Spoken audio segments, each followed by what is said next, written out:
Okay, so here we go with a quick motion demo on how to remove an offending label from some footage. I'm going to work in a pretty small resolution here so we can see everything. I'm going to start up motion. I'm going to start with a multimedia large 320-240 image size and open that up. And now I'm going to import a shot. And I'm going to come over here and I've got this shot right here. Now let's just take a quick look at this shot at 100%. Now when I play this through, you're going to notice it looks pretty good. The only thing in here is I have lettering. This lettering right here I don't want. So first thing I'm going to do is I'm going to make the composition match the length of the clip. In this case I've got a clip that is 136 frames long, so I'm going to go over here and reset the project length to 136 frames. So there's that.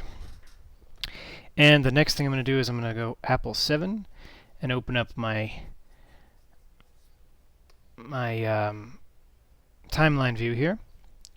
And first thing I want to do is get rid of this default group and make a duplicate group to have that ready.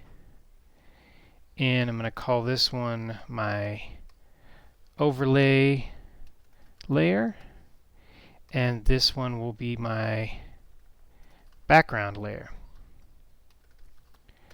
So that's to get us started. We have two copies of the original footage.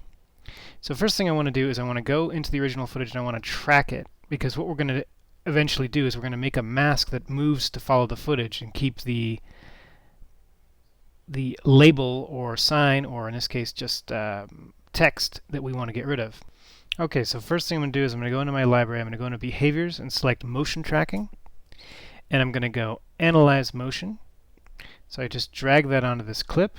Make sure you really want to be on the first, well, it really doesn't matter. I'm going to go on the second clip.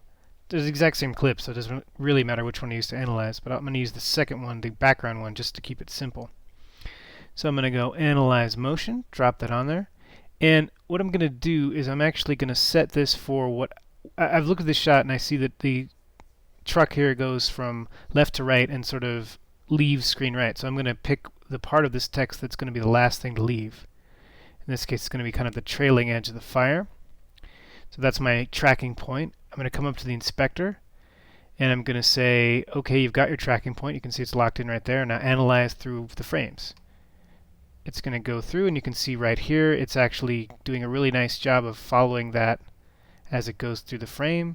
When it gets to the end, suddenly it kind of gets all confused because it's got nothing left to track onto, but that's okay. We'll get rid of those errant tracks there towards the end.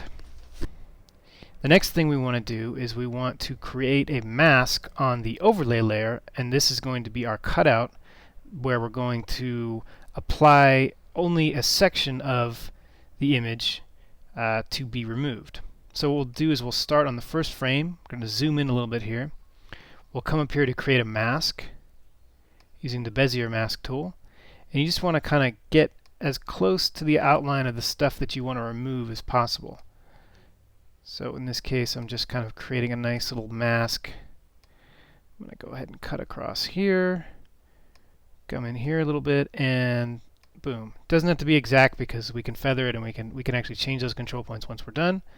But that's a pretty good starter. I'm going to move the mask up to the actual level of the layer rather than on the clip itself, which will give us some flexibility. Now what's next? Now first thing we want to do is we want to do a little bit of blurring just so we see what's eventually going to happen. So I'm going to go up in here to filters. I'm going to select blur. I'm going to use Gaussian blur. I'm going to drop that onto my overlay layer original footage. Put that on there. And you can see right off the bat, for most people that would probably do the trick, because you can't read the text anymore. You know, if it's a logo, it's pretty much gone now. We're gonna tidy that up and make it look even tastier. But now let's play this through and see what happens.